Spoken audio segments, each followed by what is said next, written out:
halamang okra guys. Tanim ko lang ito. Gawin kong okra water. 2 months lang, simula ng magbunga. Malaking tulong po ito sa ating kalusugan, lalo na sa may diabetes, high blood. Maraming vitamins ang makukuha sa halamang okra guys. Good for the health. Madali lang itanim.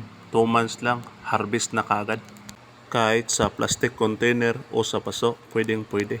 Ito na yung na-harvest kong okra guys. 5 piraso lang. Gawin ko itong okra water. 10 puno lang tinanim ko, kaya ito lang ang na-harvest. Hindi sabay-sabay nagbunga.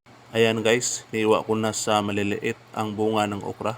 Parang gumagaan ng konti ang pakiramdam ko kapag makainom ako ng okra water. Binabad ko na sa tubig guys. Hayaan ko ito ng 8 to 10 hours bago ko inumin. Pakishare na lang itong video guys para makatulong lalo na sa mahihirap. Maghintay na lang ako ng 8 to 10 hours bago ko inumin guys. Ganon lang kasimple ang paggawa ng okra water.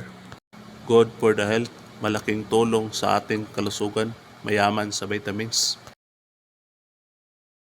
Yan na guys, naka 10 hours na sa pagbabad ko. Pwede na itong inumin. Kung nagustuhan nyo itong video guys, pakishare, subscribe. Maraming salamat. Ready na para inumin guys.